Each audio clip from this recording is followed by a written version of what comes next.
स्वः स्वः तत्सवितुर्वरेण्यं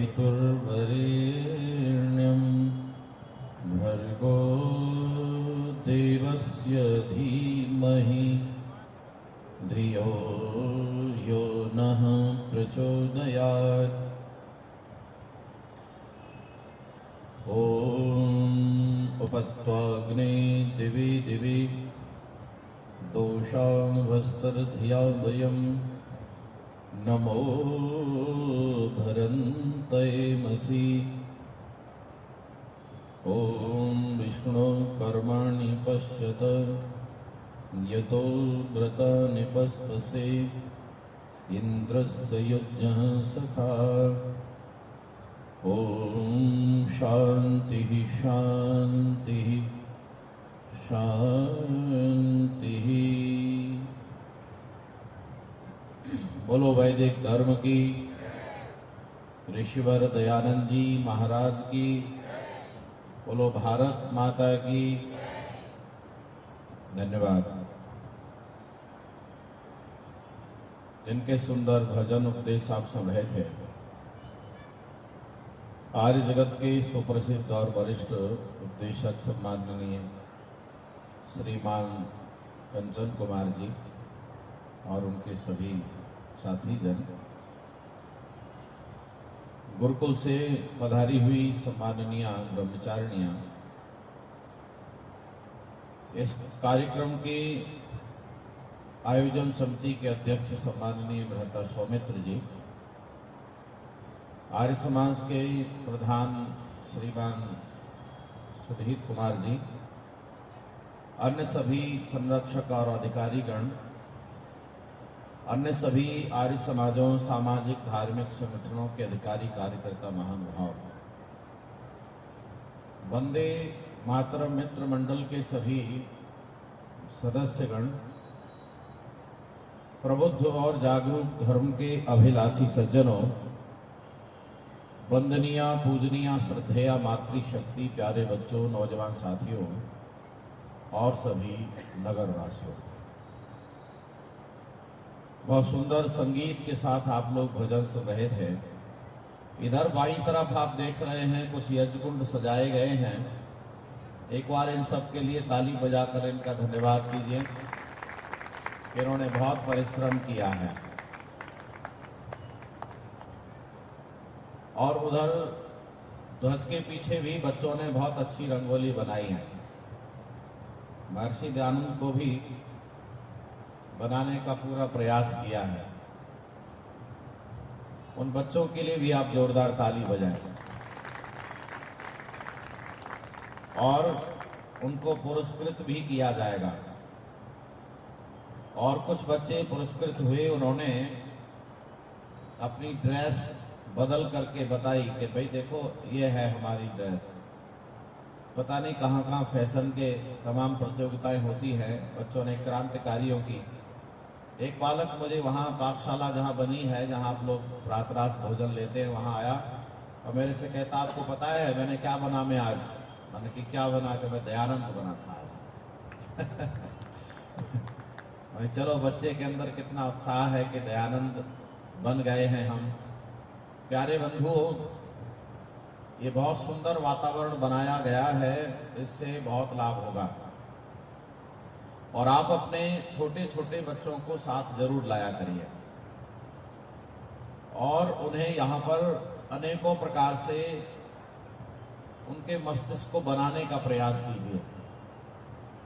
और आप ये बिल्कुल भूल जाइए, आप अपने मस्तिष्क में ये बात मत लाइए कि उनके ऊपर क्या असर पड़ेगा।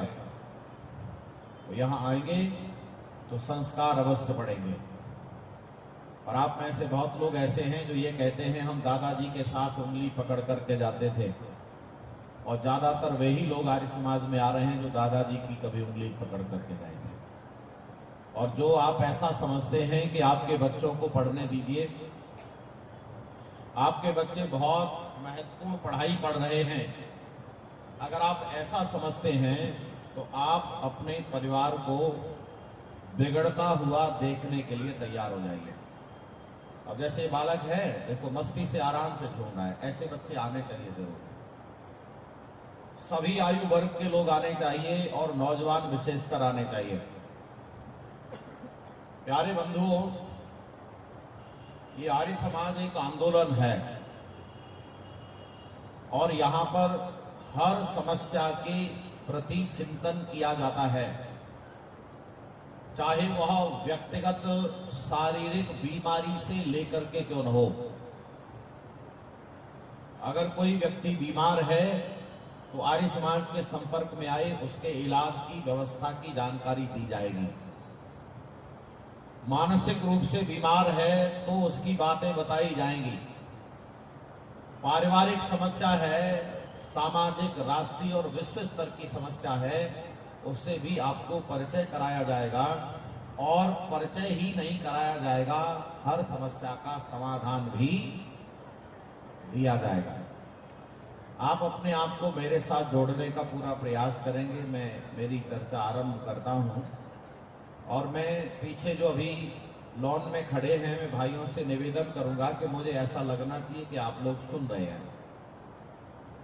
आप पर बहुत काम हो सकते हैं, पर जिस समय प्रवचन हो उस समय आप सारे काम बंद कर दीजिए, क्योंकि प्रवचन के लिए सारा कार्य किया जा रहा है और प्रवचन के समय आप सुन नहीं रहे, फिर फायदा क्या हुआ। इसीलिए पीछे जहां भी खड़े हैं, कुर्सियां भी बहुत खाली हैं, आराम से बैठ जाइए। मैं आपको फिर से कल की बात एक दोहराना चाहता हूं और आपको ये बताना चाहता हूं कि हमारे मस्तिष्क में जो विचार बैठ जाते हैं, हम उसी से अपना व्यवहार करते हैं। ध्यान से सुनिए, और जो भी आवाज आ रही है उन बच्चों की ने आराम से बिठाइए। 4 बातें हैं जीवन को चलने की। बहुत ध्यान से सुनेंगे तो बात पकड़ में आएगी, क्योंकि कोई भी बात सीधे सीधे कही जाती है तो कई बार वो पकड़ में आती नहीं है। जब बात तरीके से कही जाती है, तथ्य प्रमाण रख करके, तो बात मस्तिष्क में बैठती है। और मैं आपके पास तक अपनी बात नहीं समझा पाया तो मेरा बोलना बेकार है। और जितना परिश्रम मैं आपको बताने के लिए कर रहा हूं, उतना ही परिश्रम आपको समझने के लिए भी करना पड़ेगा। मेरे बताने भर से काम नहीं चलेगा। इसीलिए आइए और यहां पर 4 बातें नोट कीजिए। पहली बात है श्रवण, दूसरा है मनन, तीसरा है निधिध्यासन, अच्छा चौथा क्या है बोलो, है जी, साक्षात्कार। बहुत सुंदर, ये सबको याद होना चाहिए। पुराने प्रवचनों में कहीं न कहीं आया होगा, और नहीं आया तो आपको आज समझ करके अच्छे से सीख लेना चाहिए। हम श्रवण करते हैं, और यहां श्रवण का अर्थ यहां केवल सुनना नहीं है, यहां श्रवण का अर्थ है जानना। और उसके बाद आता है मनन करना, जो भी जाना गया है, और उसका निधिध्यासन करना, निर्णय करना, और साक्षात्कार का अर्थ होता है व्यवहार करना। बोलो जी, क्या है? व्यवहार करना, कर्म करना, उस बात के अनुसार चलना। कंप्यूटर में मैंने आपको कल 3 बातें बताई थी, मैं एक बोलूंगा, 2 आप बताएंगे। पहला है इनपुट, अच्छा 2 क्या है जी? जो लोग आउटपुट दूसरे नंबर पर बता रहे हैं वो गलत बता रहे हैं। पहले नंबर पर इनपुट है, दूसरे नंबर पर प्रोसेस आएगा, तब तीसरे नंबर पर आउटपुट आएगा। क्या कोई और चौथा भी सिस्टम है, या 3 से ही काम चलता है पूरा? बोला करो जरा। 3 से ही काम चलता है, चौथी कोई बात नहीं है। और ये 4, ये 3 एक ही बात है, इनमें कोई अंतर नहीं है। ये 4 क्यों बनाई गई हैं ये भी बताऊंगा। हमारे जीवन में भी यही सिस्टम काम करता है। हमारे शरीर में 3 चीजें हैं। एक को हम ज्ञानेंद्रियां नाम देते हैं। बोलो जी, क्या नाम देते हैं? ज्ञानेंद्रियां।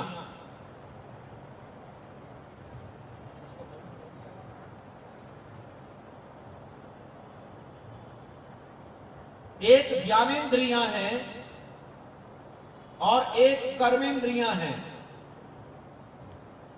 आप इन दोनों को जानते हैं, लेकिन बीच में है जिसको अंतःकरण कहते हैं। यहां पर ज्ञानेंद्रियां कर्मेंद्रियां मैंने दोनों साथ साथ बता दी। अगर मैं सिस्टम से बताऊंगा तो पहले ज्ञानेंद्रियां आएंगी, फिर अंतःकरण आएगा, फिर कर्मेंद्रियां आएंगी। क्योंकि ज्ञानेंद्रियों से हम ज्ञान अर्जन करेंगे, इकट्ठा करेंगे, सूचनाओं को इकट्ठा करेंगे, डेटा इकट्ठा करेंगे।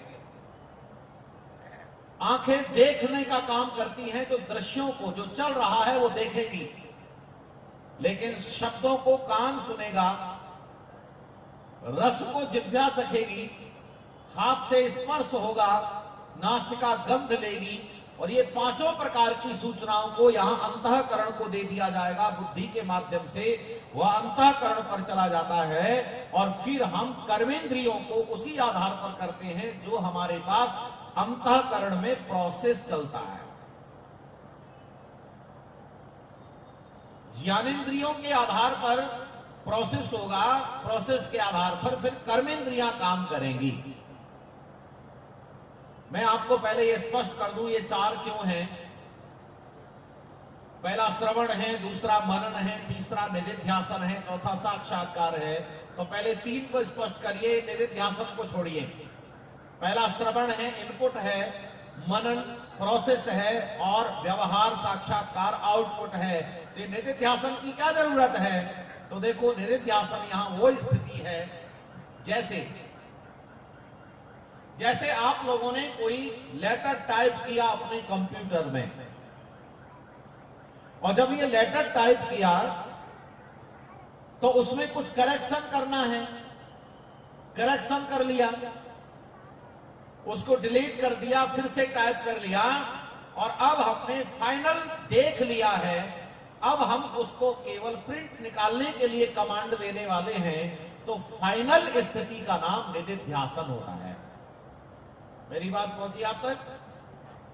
कंप्यूटर में फाइनल निर्णय करने के बाद जो आउटपुट निकाला जाता है, आउटपुट प्रिंट आउट निकालने से पहले वाली जो स्थिति है उसका नाम निधिध्यासन है। अच्छा, समझ में आया?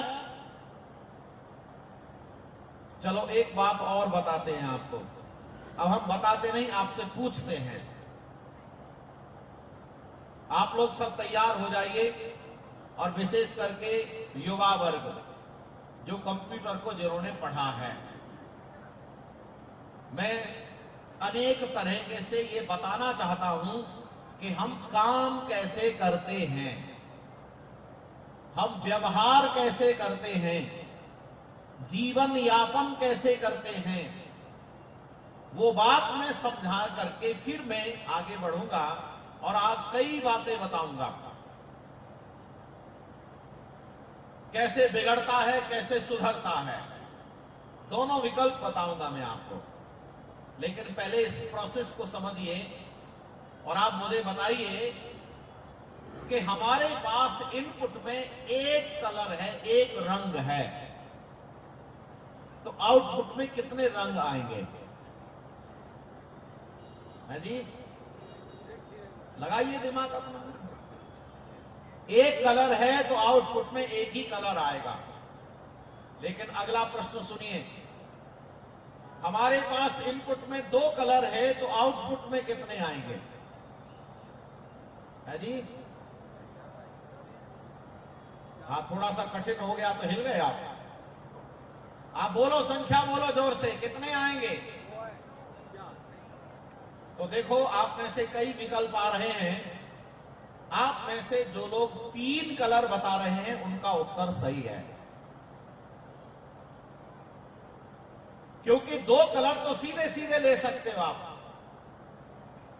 दो कलर सीधे सीधे ले सकते हो, लेकिन आप प्रोसेस के अंदर दोनों को मिला करके भी ले सकते हो।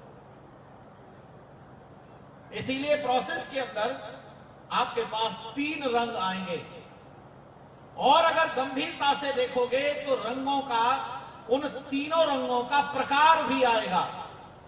पहले हल्का आएगा, फिर थोड़ा सा डार्क आएगा, फिर थोड़ा डार्क आएगा, फिर विशुद्ध रूप में आ जाएगा। अब आपको मेरी बात समझने में आसानी होगी।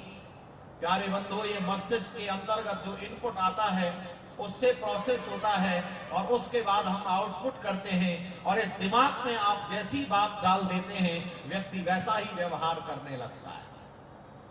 आप अगर व्यक्ति के मस्तिष्क में ये बात डाल दो कि परोपकार करना बहुत जरूरी है, तो वो व्यक्ति इस हालात तक चला जाता है कि वो अपने आप को दांव पर लगा करके आपको सुखी बनाने का उद्यम करता है।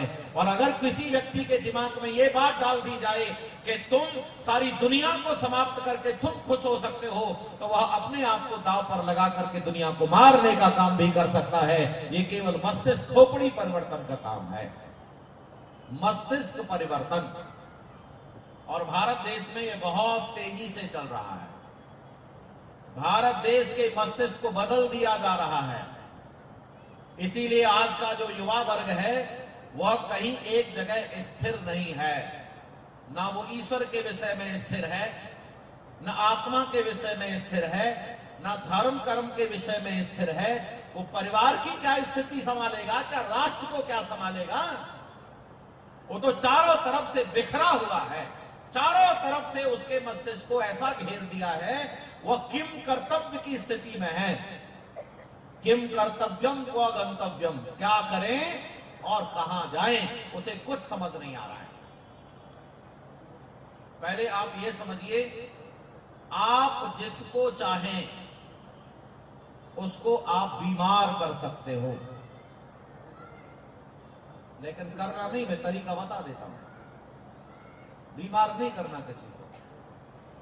आप चाहें तो स्वस्थ कर सकते हैं, तो स्वस्थ करने का प्रयास करना। आप चाहें तो किसी से कोई भी काम करा सकते हैं। देखो क्या कह दिया मैंने, कितनी बड़ी बात कह दी। लेकिन उसके लिए हमें योजनाबद्ध काम करना पड़ेगा। और अगर आप इसके उदाहरण देखना चाहते हैं तो पहले एक दो साधारण उदाहरण देखिए, फिर मैं आपको कुछ बड़े उदाहरण दिखाऊंगा।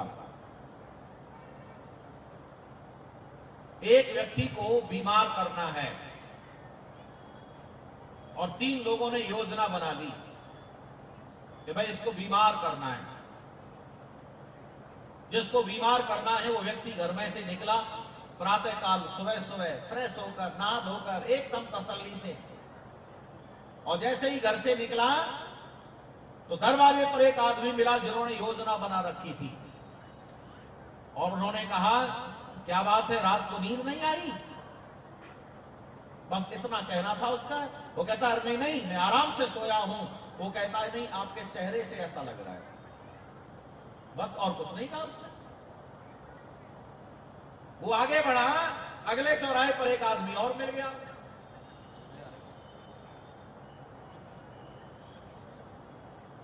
अगले चौराहे पर एक आदमी और मिल गया जिन्होंने योजना बनाई थी। वो भी यही कहता है, नमस्ते जी। नमस्ते, क्या बात है, तबीयत तो ठीक है? ओहो।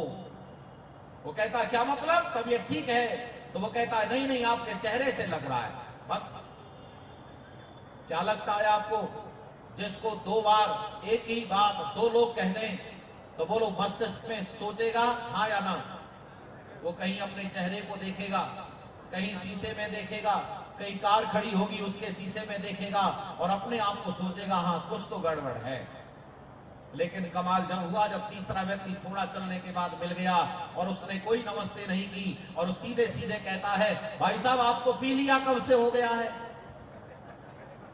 अच्छा मुझे तो ये बताओ, पीलिया हो जाएगा कि नहीं होगा? आवाज नहीं आ रही आपकी, बोलो। एक ही बात को जब बार बार कहा जाता है तो मनुष्य के मस्तिष्क में वो बात बैठ जाती है, और बैठ जाती है तो वो व्यक्ति उसके प्रति झुकाव करने लगता है। इसीलिए यहाँ पर लोगों को हर बार कोई एक बात सुनाई जा रही है और सुना करके लोगों का दिमाग खराब किया जा रहा है। मैं आज बताऊंगा मेरे देश को कितना दिमाग खराब किया गया है। देखो बूंदें पड़ने लग गई हैं, आप धैर्य से काम लेना। अगर ऐसी स्थिति बने कि बात नहीं समझ में आ रही है, झेला नहीं जा रहा, तब चलने की कोशिश करना, ठीक है? घबराना नहीं।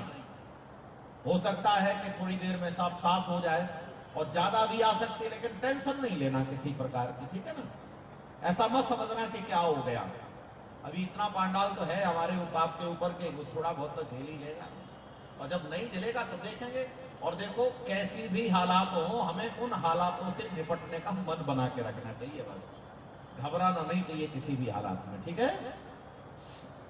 मैं आपको बताऊंगा मेरे भारत देश का कितना दिमाग खराब किया है। एक उदाहरण और, ये विदेश की घटना है। एक व्यक्ति को मृत्यु दंड तय कर दिया, न्यायाधीश ने कहा कि भाई इसको अमुक तारीख को मृत्यु दंड दे दो। कुछ वैज्ञानिक लोग आए जेलर के पास, कहा कि आपके यहां एक कैदी है, उसे मृत्यु दंड देना है और वो कल देना है आपको, आप दे देंगे उसे, लेकिन हम ये चाहते हैं उसे मारना तो है ही, उसे मरना तो है ही, आप हमें दे दो उसे। हम कुछ प्रयोग करना चाहते हैं, मनोवैज्ञानिक प्रयोग करना चाहते हैं। हमारे प्रयोग में मर गया तो ठीक है, नहीं मर गया तो तुम मार देना। उन्होंने कहा ठीक है भाई। उस व्यक्ति को ले लिया और उसको लिटा दिया, आंखें बांध दी पट्टी से, हाथ भी बांध दिए, पैर भी बांध दिए, और वो केवल बातचीत कर रहे हैं। अब वो लोग खड़े होकर बातचीत कर रहे हैं कि भाई इसे कल मारना है, आज ही मार दो, और इसे ऐसे नहीं मारेंगे, ऐसे मारो, इसके गले को काट कर मारो। एक व्यक्ति ने धागा लिया, बहुत सामान्य सा धागा, और बहुत धीरे धीरे उसके गले पर चलाने लगा। वो कहता काटो इसके गले को। उसका मस्तिष्क तैयार किया जा रहा है, माइंड प्रिपेयर किया जा रहा है, और वो सोच रहा है अब तू मरेगा।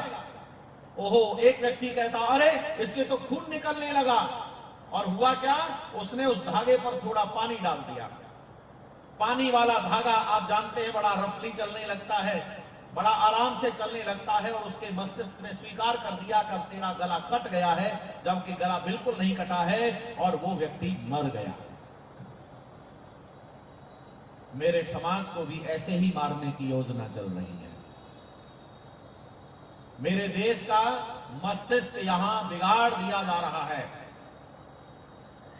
अब इसके ऐतिहासिक दो उदाहरण सुनिए।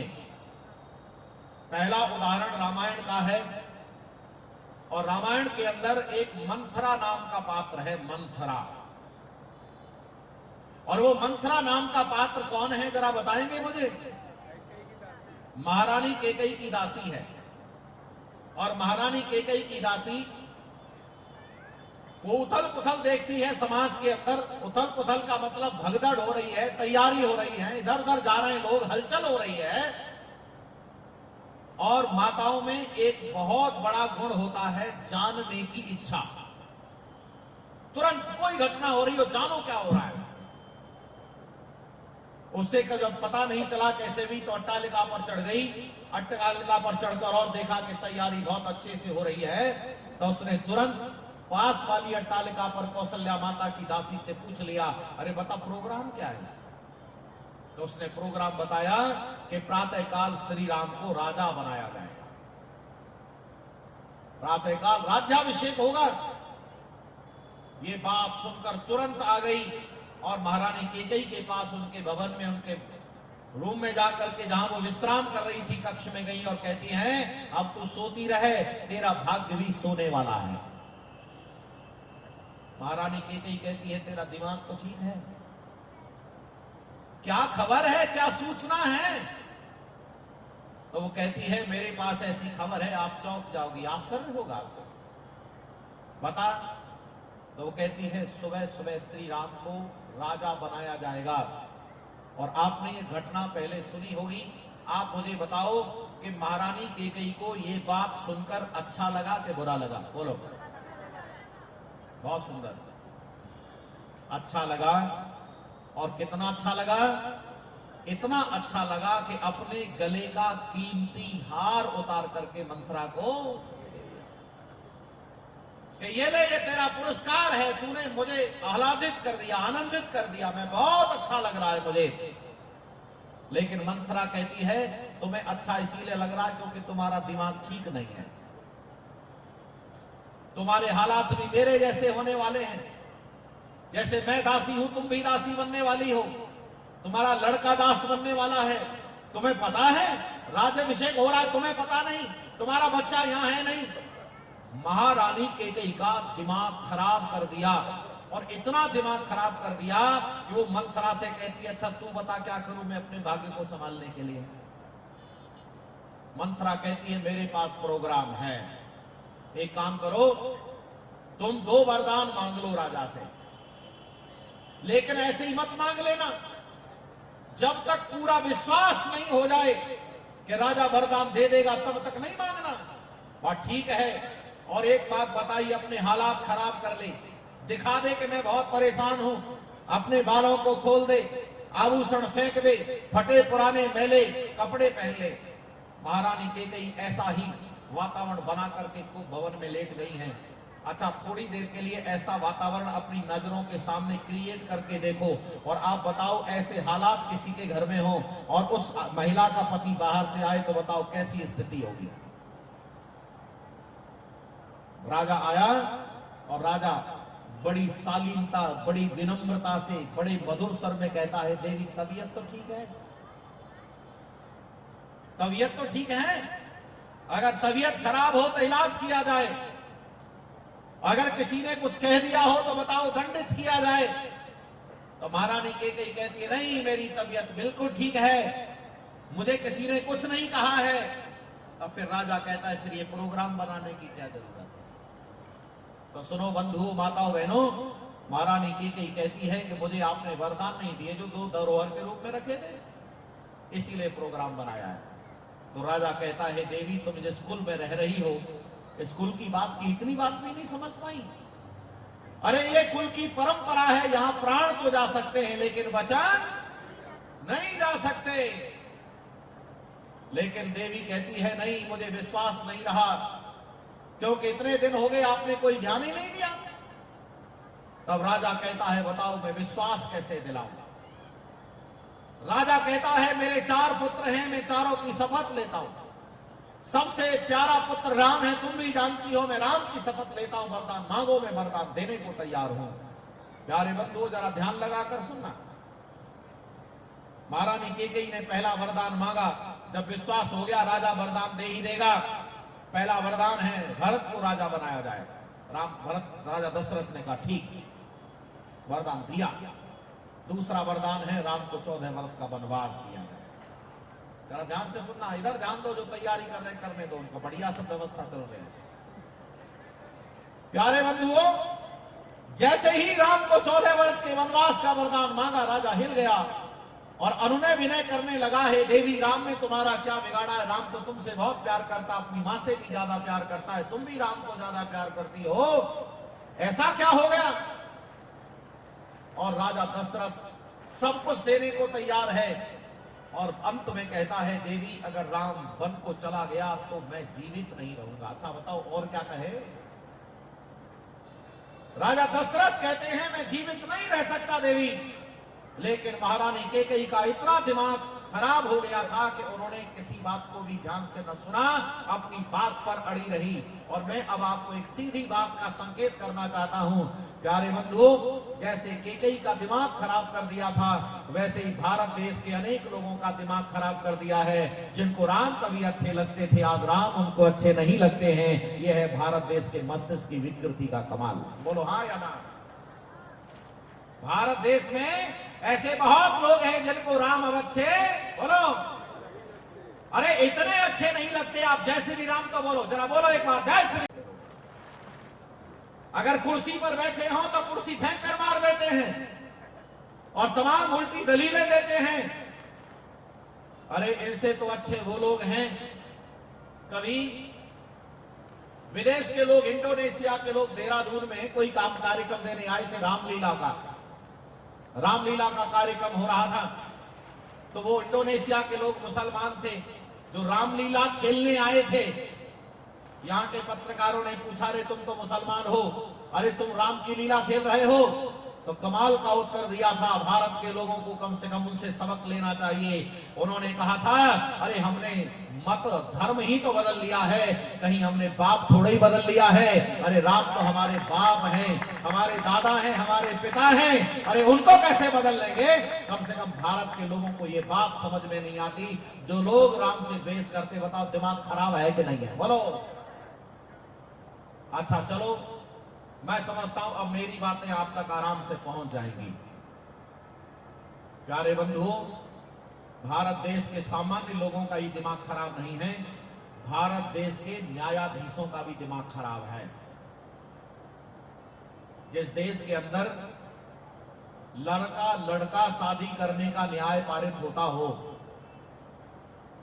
लड़की लड़की शादी करने का विधान यहां चलता हो, जिसे समलैंगिकता कहते हैं, अच्छा बोलो जजों का दिमाग खराब है कि नहीं? कितना बड़ा खराब हो गया दिमाग, जिन्हें ये पता नहीं भाई भारत की संस्कृति क्या है, जीवन शैली क्या है, खुले विचार का आमत आपने व्यवस्था दे दी। बाबा रामदेव ने इस पर बहुत अच्छी बात कही थी कभी। स्वामी रामदेव जी कहते हैं, अरे नालायकों, कम से कम तुम्हारे माँ बाप ऐसे होते तो कम से कम तुम ना पैदा होते। आओ बंधुओं, और सुनो कितना बड़ा दिमाग खराब किया है मेरे भारत देश के नौजवानों का। भारत देश के नौजवानों का दिमाग खराब किया है कि बालक बालिका आजकल लिव इन में जा रहे हैं। क्या होता है ये लिव इन? ये तो अंग्रेजी है, अंग्रेजी वाले तो सब जानते हैं। अच्छा, किसी गांव के आदमी को समझाना जो अंग्रेजी बिल्कुल नहीं जानता, उस आदमी को समझाना कि बाबा ये लड़का लड़की लिव इन में चले गए हैं, तो उनको बाबा पूछेगा, अरे ये लिव इन क्या होता है? तब आपको उसको समझाना, रे क्या होता है। भारत देश की नई नस्ल खराब हो रही है। और जो बालक बालिका, आपको पता है भारत की संस्कृति क्या कहती है? भारत की संस्कृति कहती है, महाराज मनु ने कहा था, वेदान नित्य वेद वा वेदम वापी यथा क्रमम अभिप्लुत ब्रह्मचर्यो गृहस्थाश्रम आवश्यक। महाराज मनु ने नियम बनाया, गृहस्थ में कौन जाए? गृहस्थ में वो लोग जाए तो गृहस्थ अच्छा चलेगा जो लोग शारीरिक रूप से, मानसिक रूप से योग्यता हासिल करके जाएंगे। अरे मानसिक योग्यता बताई वेदों को पढ़कर जाना है, और शारीरिक योग्यता बताई अखंड ब्रह्मचर्य पालन करके जाना है। सुनो सीधी सीधी बात, इसका अर्थ यह है, विवाह से पहले बालक बालिकाओं के मस्तिष्क में अश्लीलता, नग्नता, व्यभिचार के भाव नहीं आने चाहिए। ये वो संस्कृति का काल है जहां पर लिव इन जैसा प्रदूषण भी शुरू हो गया है। अच्छा बोलो, दिमाग थोड़ा खराब हुआ है कि ज्यादा खराब हो गया है? जरा जोर से बोला करो, जितना मैं प्रयास कर रहा हूं। और कितनी बड़ी बात मैं आपको बता रहा हूं, लड़का लड़की जो लिव इन में जाते हैं, आत्महत्या करने के सिवाय उनके पास और कोई चारा बोलो नहीं रहता है। मैं अभी पिछले दिनों यही चर्चा कर रहा था। बिजनौर में, तो वहां पर शाम के कार्यक्रम के बाद भोजन करने गए तो जो अखबार था उसी दिन का, उस दिन के अखबार में बहुत बड़े बड़े अक्षरों में लिखा हुआ था कि एक लड़का लड़की दोनों डॉक्टर थे, एक ही जगह प्रैक्टिस करते थे, और दोनों लिव इन में चले गए। 2 साल तक लिव इन में रहे, और उन्होंने सुनिश्चित कर लिया कि अब हम शादी कर लेंगे। और पता चला अगले दिन लड़की ने आत्महत्या कर ली और लिख दिया, सबको पैसे चाहिए। जब आत्महत्या करके इस नोट मिला तो पुलिस ने पड़ताल की, तो पता किया कि भाई समस्या क्या थी। तो समस्या ये थी कि लड़का लड़की दोनों रहे साथ साथ, वो गर्भिणी हो गई, और उसके बाद जब शादी करने की बात आई तो लड़के वालों ने कह दिया कि हमें इतना तो पैसा चाहिए, इतना सोना चाहिए, ये गाड़ी चाहिए, इतनी जमीन चाहिए, तब हम शादी करेंगे। और लड़की वाले पर इतना सामान है नहीं। अच्छा बताओ, लड़की के पास मरने के सिवाय और कोई चारा है क्या? आप जितने नौजवानों की आत्महत्या हो रही हैं, उन सब में ज्यादातर में यही कारण है। बोलो जोर से, हाँ या ना? आप जरा हॉस्टल में जाकर के देखो कितना बुरा हाल है। इतना बुरा हाल है, मेरे देश के नौजवान की अब कोई ना तो दशा ठीक है और ना ही दिशा ठीक है। जहां हम परिवार की बात लेकर चल रहे हैं, आपको मैं पूछना चाहता हूं कि ये छोटा परिवार, सुखी परिवार, ये आखिर समझ में कैसे आया? अगर आप इसे तर्क की कसौटी पर देखना चाहते हो तो आप ऐसे पूछो, अच्छा ये बताओ कम से कम बच्चे हैं वो सुखी, ऐसा है क्या? नहीं, आप अपना दिमाग लगाओ। लोग तो यही प्रचार कर रहे, जिसका एक बच्चा वो सुखी, और कुछ लोगों ने ये प्रचार किया जिसके ज्यादा बच्चे वो सुखी। अच्छा ये बताओ धृतराष्ट्र के पास कितने बच्चे थे? अच्छा बताओ सुखी था कि नहीं? 100 बच्चे थे उसके 100, और फिर भी सुखी नहीं। अच्छा ये बताओ उग्रसेन के पास कितने बच्चे थे? उग्रसेन को ना जानते, कंस को जानते होंगे। कृष्ण का जो मामा था कंस, वो कितने भाई बहन थे ये बताओ? आवाज नहीं आ रही है। आप सब जानते हैं, नहीं जानते तो तय करो, निश्चित करो, पढ़ो। कितने थे उग्रसेन के बच्चे? अच्छा बताओ उग्रसेन सुखी? उग्रसेन को जेल में डाल दिया, राजपद से हटा दिया, बताओ एक बच्चे वाला कैसे सुखी? आप ऋषि दयानंद की बात सुनोगे तो ऋषि दयानंद कहेंगे ना एक बच्चे वाला सुखी है, ना बहुत बच्चे वाला सुखी है। जिसके बच्चे संस्कारित हैं केवल वो सुखी है। जब तक आप संस्कार नहीं करेंगे तब तक वह सुख देने वाले नहीं हो सकते। ना घर संभालेंगे, ना परिवार संभालेंगे, ना समाज संभालेंगे। अब हम छोटे परिवार की तरफ बढ़ने लगे हैं। आप में से जिनकी अवस्था 40-50 वर्ष है, आप में से बताओ जिनकी अवस्था 40 से 50 वर्ष है, कोई अकेला है कि 2, 4, 6 भाई बहन है? कोई अकेला बताओ कि मैं अकेला हूं? कोई बताओ पूरे पांडाल में? आनंद लो जरा। 50 साल, 40 साल से 50 साल जिनकी उम्र है, कोई एक हाथ खड़ा करो, चाहे लड़का स्त्री व पुरुष के, मैं अकेला हूं साहब, मेरा कोई भाई बहन नहीं है कोई? अरे चारों तरफ नजर घुमा के देख तो लो एक बार, कोई नहीं है। लेकिन आपकी जो नई जनरेशन है, जो आपके घर में नए बच्चे आ रहे हैं, जिनकी अवस्था 2-4 वर्ष है, 10 वर्ष है, और वो अकेले ही हैं। 2 बच्चे बहुत, अधिकतम 2 तो बहुत हो गए, 3 बच्चे किसी के पास नहीं है। और आप लोगों के दिमाग में पता नहीं किसने डाल दिया है कि जो छोटा परिवार होता है वो सुखी होता है। मैं पूछना चाहूंगा, आप ईमानदारी से बताना, सत्यता के साथ बताना। एक स्त्री है, एक पुरुष है, पति पत्नी है, और 2 उनके बच्चे हैं। उनके पति के भाई रहे होंगे, उनसे बंटवारा कर लिया है। वो दोनों एक जगह रहते हैं, 4 लोग, 2 बच्चे, 2 वो, माता पिता भी नहीं है। अच्छा ये जो छोटी फैमिली है, इससे छोटी और क्या होगी? ये सुखी है कि दुखी है? आप बताओ, अपने हिसाब से बताओ। आवाज नहीं आ रही आपकी? है जी? सुखी है? आप कभी व्यवहार में देखो, जाकर धरातल पर उतर करके देखो, ना उनकी बीमारी में कोई सहयोग करने वाला है, ना उनके बच्चों को लाने ले जाने वाला कोई है। आपस में रात्रि में वो ऐसे सोते हैं जैसे मरघट में कोई आदमी अकेला पड़ा हुआ है क्या? अरे उन परिवारों को जरा एक बार झांक करके देखो, उन परिवारों को एक बार झांक करके देखो जहां पर संयुक्त परिवार होता था, संयुक्त। आज से 50 साल पहले चले जाओ, ज्यादा दूर नहीं जाना है, क्योंकि अभी उनकी जिनकी उम्र 60 साल, 70 साल, 80 साल है, वो बताएंगे आपको कि कितने परिवार में कितने लोग होते थे।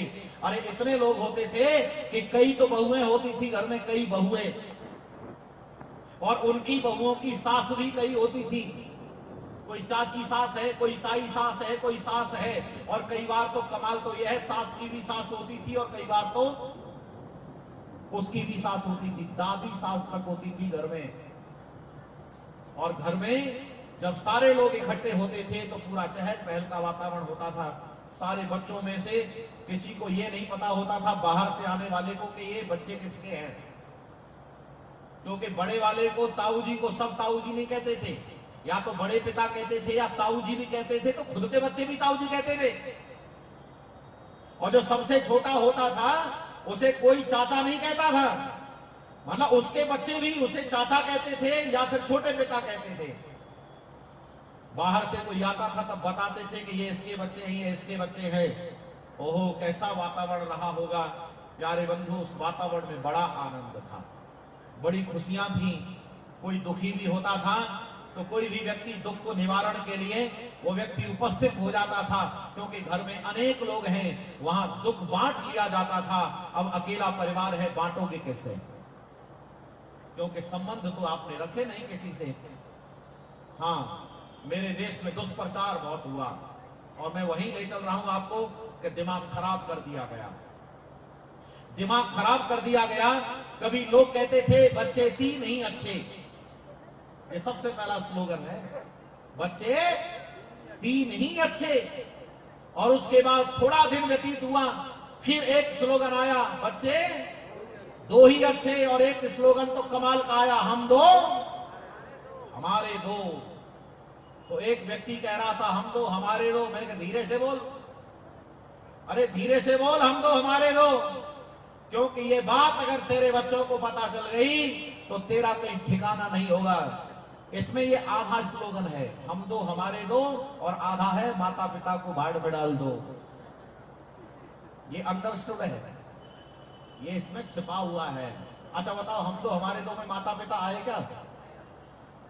हम 2 हमारे 2 के माता पिता को भाड़ में डाल दो, और यही स्लोगन जब मेरे बच्चे बोलेंगे तब बताओ मेरा ठिकाना कहां होगा। ये स्लोगन भी कमजोर पड़ गया, और अब तो ऐसे हालात हो गए कि हम 2 हमारा 1, रुक जाओ रुक जाओ। और नहीं तो ऐसी भी स्थिति आने वाली है कि हम 2 हमारा कोई नहीं, क्योंकि जब शादी ही नहीं करेंगे, अपने दिमाग को ऐसे ही खराब रखेंगे, तब भारत देश की स्थिति और चिंताजनक बनेगी। और आपको मैं अभी तो आपको ये नहीं दिखाया कि परिणाम क्या है। अरे यहां कोई दिक्कत नहीं है, अगर एक बच्चा पैदा हो तो भी कोई परेशानी नहीं है, लेकिन कम से कम दूसरी तरफ तो नजर डाल के देखो, जहां ये चल रहा है हम 5 हमारे 25, अरे हम 5 हमारे 25। हमने एक सेठ जी से पूछा क्या हाल चाल है, तो सेठ जी कह रहे हैं बड़ा आनंद है साहब, एक बड़ी दुकान है हमारे पास, एक बड़ा बंगला है हमारे पास, गाड़ी है हमारे पास। हमने कहा इनका उपभोग करने वाले बच्चे, यानी एक है साहब।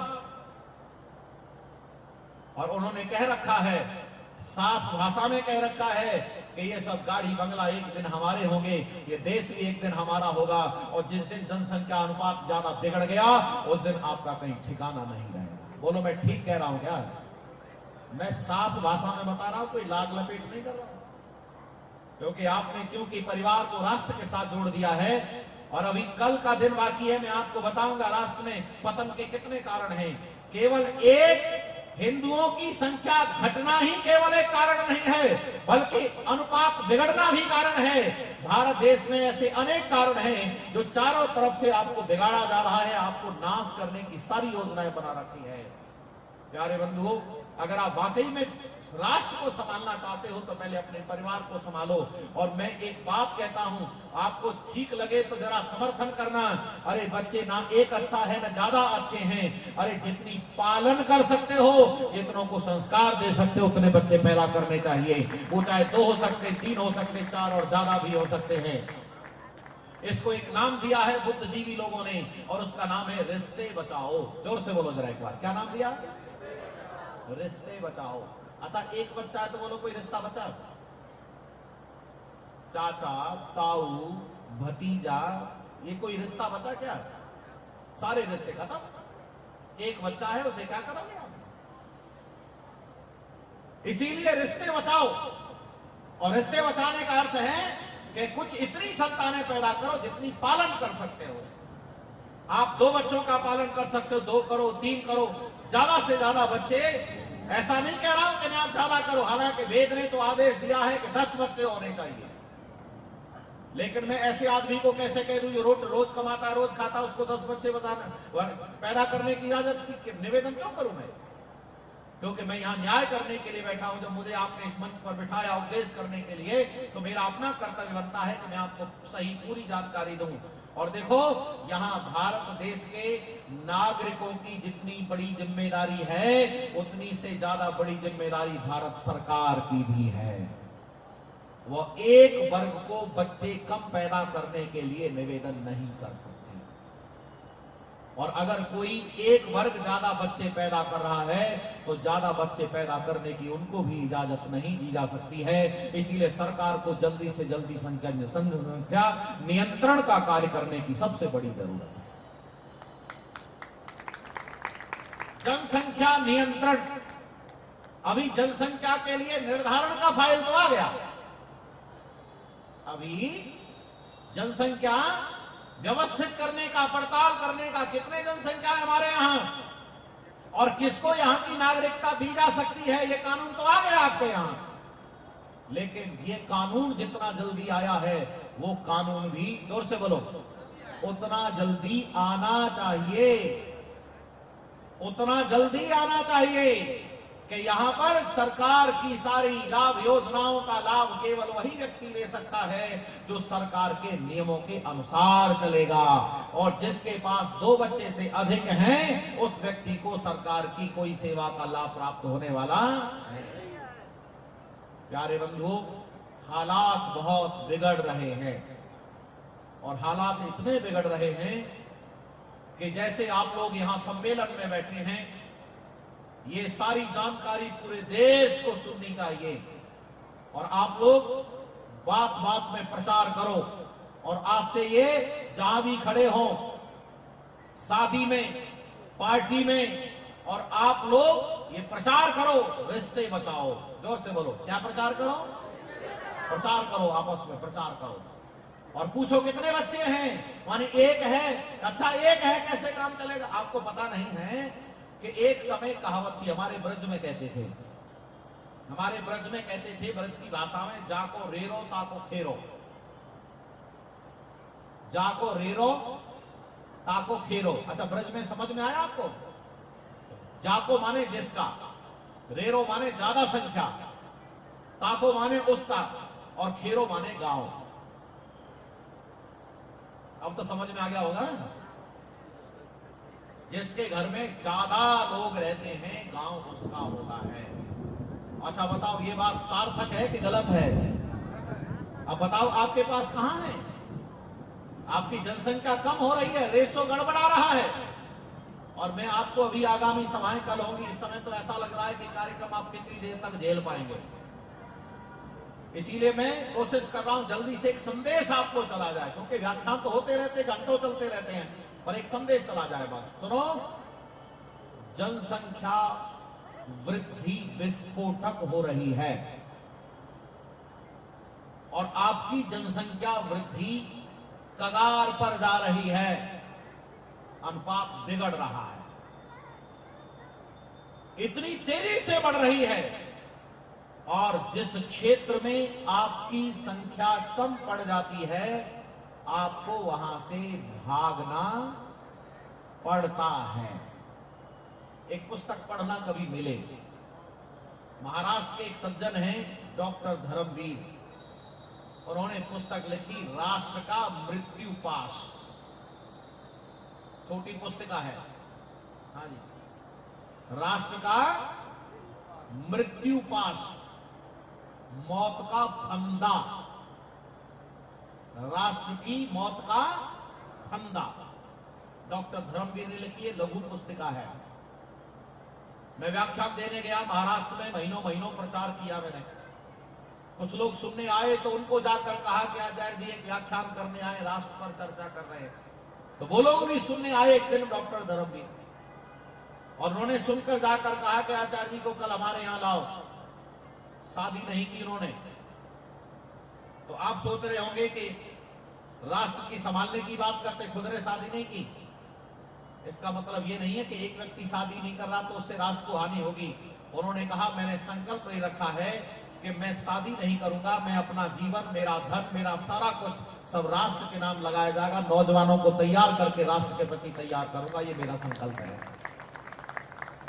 अब ऐसा आदमी कितना उपयोगी है। उसने लिखा, उन्होंने लिखा राष्ट्र का मृत्यु पास। उन्होंने क्या आंकड़े दिए हैं? उन्होंने आंकड़े दिए हैं कि अमुक देश के अंदर ऐसी स्थिति थी जनसंख्या की, जरा ध्यान देना, वहां अमुक कम्युनिटी के इतने लोग थे, अमुक कम्युनिटी के इतने लोग थे, इतने वर्ष के बाद रेशो ये हो गया और वो देश पूरा का पूरा चला गया। देशों के आंकड़े दिए। लास्ट में कश्मीर का आंकड़ा देने के बाद उन्होंने अपनी कलम को विराम दिया। पुस्तक भी बहुत पुरानी, आज की नहीं, हो सकता 10-15 साल हो गए होंगे मुझे भी उनसे मिले हुए। प्यारे बंधुओं, इस पर आप दिमाग लगाओ कि स्थिति कितनी भयानक होती जा रही है। इसीलिए आप पहले सुनिश्चित करो कि छोटा परिवार सुखी परिवार नहीं होता है, संस्कारित परिवार सुखी परिवार होता है। इसीलिए संतान कम करने से कोई सुखी होने वाला नहीं। और मैंने तो आपको बताऊं, मैं अपने समय में मैंने एक बात सुनी थी कि एक संतान वाला तो निःसंतान ही होता है। ओहो, ये क्या कह दिया मैंने? अरे बोलो, आपने भी सुनी कि नहीं ये बात? 40-50 साल वाले लोगों ने सुनी होगी, नए लोगों ने नहीं सुनी थी बात। अच्छा बोलो, मैं ठीक कह रहा हूं क्या? कोई तो समर्थन करो भाई। यूं कहते थे एक संतान जिसके है वो तो निःसंतान ही है, क्योंकि पता नहीं कब क्या हो जाए। अरे पता नहीं इस बच्चे के कब क्या हो जाए, फिर क्या करोगे? ओहो, कितनी कमाल की तर्क देते हैं लोग। लेकिन आज के लोगों का इतना दिमाग खराब हो गया है, बहुत दिमाग खराब है। चलो, मैंने आपको बताया ये वातावरण कितना खराब है, और भी बातें हैं, लेकिन मैं अब आपको सुधार की बात बताता हूं कि कितना भी दिमाग खराब हो से ठीक कैसे किया जा सकता है। ये सुनो, उसके बाद विराम कर देंगे। मैं आपके धैर्य के लिए धन्यवाद करता हूं। आप विकट परिस्थिति में भी डटे हुए हैं। एक बार ताली बजाओ अपने लिए। बहुत सुंदर। प्यारे बंधुओं, एक मुंशी राम का नौजवान था, मुंशी राम। क्या नाम था? मुंशी राम। बरेली की घटना है, बरेली की। इस घटना को सुन लो, आपको पता चल जाएगा कि एक बिगड़े से बिगड़ा नौजवान कैसा होता है, और अगर सुधारने का काम चल जाए तो सुधर कर क्या बन जाता है। ये सुनते जाओ बस, आप सब ठीक कर लेंगे, सब व्यवस्थाएं अनुकूल हो जाएंगे। मुंशी राम के पिताजी थे नानक चंद, और ये नानक चंद कोतवाल थे। अंग्रेजी सरकार का जमाना था। कोतवाल नानक चंद को आदेश दिया गया सरकार के द्वारा कि ये बरेली नगर में एक पंडित दयानंद आ रहे हैं भाषण देने के लिए। स्वामी दयानंद जी महाराज भाषण देने के लिए आ रहे हैं, और उनकी ख्याति पूरे देश भर में फैल गई थी। इसलिए सरकार ने अपनी जिम्मेदारी समझते व्यवस्था की कि जाओ, कोतवाल को जिम्मेदारी, जाओ प्रबंध करो। प्रबंधन में लगा दिया। कोतवाल गया, कुछ सिपाहियों को लेकर के जहां व्याख्यान होना था, सारी व्यवस्थाएं चाक चौबंद कर दी, व्यवस्थित कर दी, और महर्षि दयानंद का एक दिन का व्याख्यान सुना। कोतवाल नानक चंद ने सुना और लौट करके घर आए और अपने बेटे मुंशी राम से कहते हैं, रे मुंशी राम, एक हमारी नगरी में बहुत बड़ा पंडित आया है, तू एक बार उसका भाषण सुन ले, एक बार भाषण सुन ले। तब सुनो, मुंशी राम को सुनो पहले है कैसा और वो सोच क्या रहा है। मुंशी राम शराब पीता है, मुंशी राम मांस खाता है, मुंशी राम व्यभिचार करता है, मुंशी राम नास्तिक है।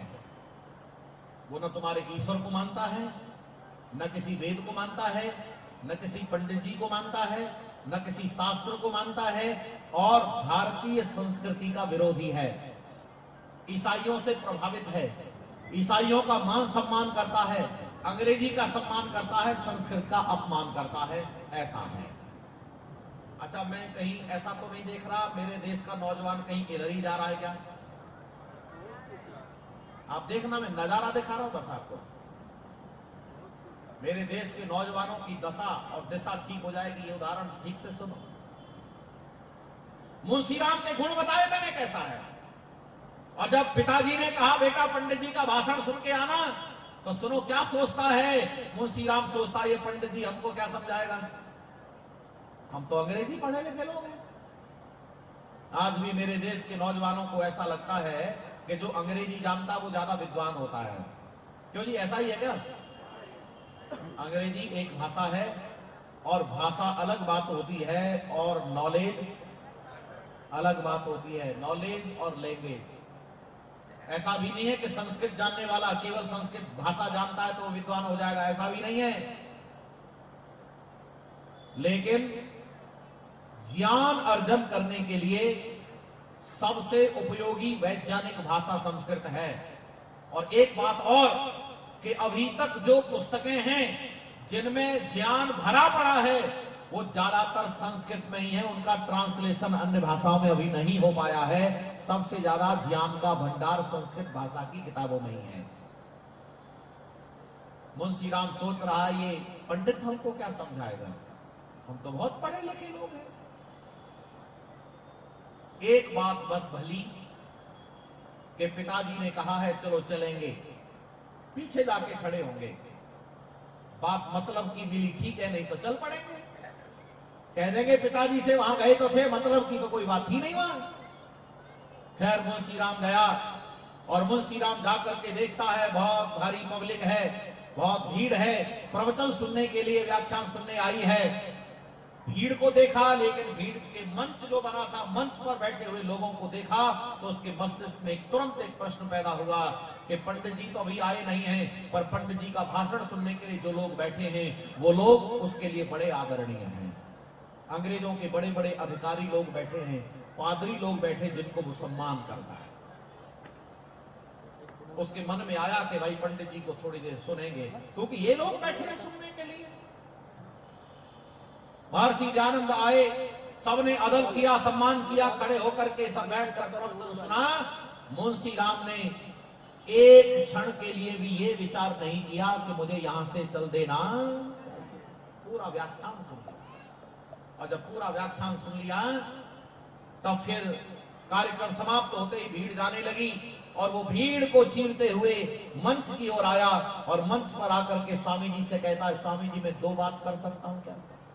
और आप शायद महर्षि दयानंद से परिचित हैं, कल हम विस्तार से बताएंगे महर्षि दयानंद का क्या व्यक्तित्व है। महर्षि दयानंद क्या है? काश मेरे देश के लोगों ने महर्षि दयानंद को तनिक भी जाना होता तो भारत देश की जो दुर्दशा की रास्ता है वो बंद हो गया होता। महर्षि दयानंद के पास आकर कहता है, उनका इतना सरल व्यवहार है, इतना हृदय पवित्र है। मुंशी राम कहता मैं दो बात कर सकता हूं, नहीं करो। मुंशी राम ने प्रश्न किए और जब सारे प्रश्नों का उत्तर मिल गया घर चला गया। दूसरे दिन अपने आप आया, प्रवचन सुना, प्रश्न किए। तीसरे दिन फिर आया। ओहो, तीसरे दिन आकर के जब प्रश्नों का उत्तर मिल गया तो कहता है, महात्मा जी आज अब मेरे पास कोई प्रश्न नहीं रह गया है, मुझे मेरे सारे प्रश्नों का उत्तर मिल गया है और मैं उन उत्तरों से संतुष्ट हो गया हूं। वो कहता है मुझे मेरे सारे प्रश्नों का उत्तर मिल गया है, मेरे पास कोई प्रश्न नहीं रह गया है, मुझे कोई शिकायत नहीं है आपके उत्तरों से। पर एक बात और पूछनी है कि मेरा अभी ईश्वर के प्रति विश्वास नहीं हुआ है। तो महर्षि दयानंद कहते हैं, मुंशी राम ईश्वर पर विश्वास तो उस दिन होगा जिस दिन ईश्वर की कृपा तुम्हारे ऊपर होगी, उस दिन ईश्वर का विश्वास भी, ईश्वर के प्रति विश्वास भी तुम्हारे ऊपर जम जाएगा। अच्छा कितना सरल व्यवहार हो रहा है, यहां कोई है जबरदस्ती? यार समाज ऐसा ही है। आओ बैठकर चिंतन करो, यहां अपने मस्तिष्क को स्वस्थ करो, क्योंकि भारत देश के नौजवानों का मस्तिष्क स्वस्थ नहीं है, बीमार हो गया है। मेरे देश का नौजवान मानसिक रूप से बीमार हो गया है। अच्छा अब आओ इस मुंशी राम का हाल देखो आगे। मुंशी राम का जीवन बदल रहा है और ऐसा बदला कि वो मुंशी राम श्रद्धानंद बन गया। जोर से बोलो, क्या बन गया? उसने सर्वस्व समर्पण आर्य समाज को कर दिया। यह है स्वामी श्रद्धानंद। कि चांदनी चौक पर के एक स्टैचू लगा हुआ है वो स्वामी श्रद्धानंद का है। ये उस समय की घटना है जब अंग्रेजी सरकार रॉलेट एक्ट चला रही थी, उसके विरोध में जुलूस निकाला गया। स्वामी श्रद्धानंद सबसे आगे थे। अंग्रेजों ने बंदूकें तान दी, बाबा भाग जाओ, मार दिए जाओगे।